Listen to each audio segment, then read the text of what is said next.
Hi friends, இன்றைக்கி பன்னீர் butter masala செய்ய போகிறோம். ஃபஸ்ட் இது பன்னீர், இது வந்து ஹோம்மேடு, நானே பண்ணது. Then butter, ginger garlic, and then tomato, onion, cashew, then garam masala and chilli powder. That's all.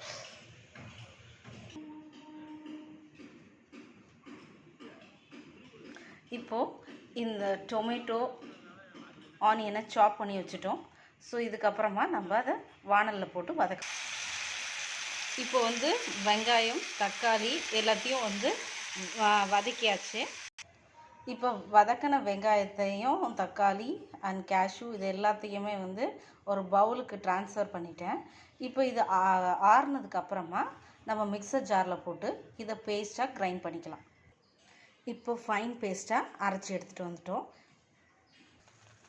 இப்போது அரைச்ச பேஸ்ட்டை வந்து வானலில் ட்ரான்ஸ்ஃபர் பண்ணிட்டேன். அதுக்கப்புறமா இதில் சால்ட் ஆட் பண்ணல. ஸோ தேவையான அளவு சால்ட் ஆட் பண்ணிக்கிறோம். இப்போது இது ஆயில் பிரிஞ்சு வர வரைக்கும் இது வந்து கொதிக்கிட்டோம். சிம்மில் வச்சுட்டு பிளேட்டை போட்டு க்ளோஸ் பண்ணிடலாம். இப்போது ஒரு மிக்ஸி ஜாரில் கொஞ்சம் கோவாவும் அதுக்கப்புறமா பாலும் ஆட் பண்ணுறேன். இதை ஆட் பண்ணிவிட்டு இதை அரைச்சிக்கலாம். இப்போது எண்ணெய் நல்லா பிரிஞ்சு வந்துருச்சு. இந்த சமயத்தில் இப்போது நம்ம பன்னீர் ஆட் பண்ணிக்கலாம்.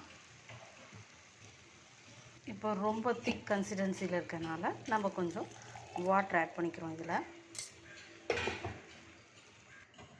இப்போ இந்த கோவா வித் மில்க் அதோட நான் வந்து அரைச்சதை அதையும் இதிலையே போட்டுட்டேன்.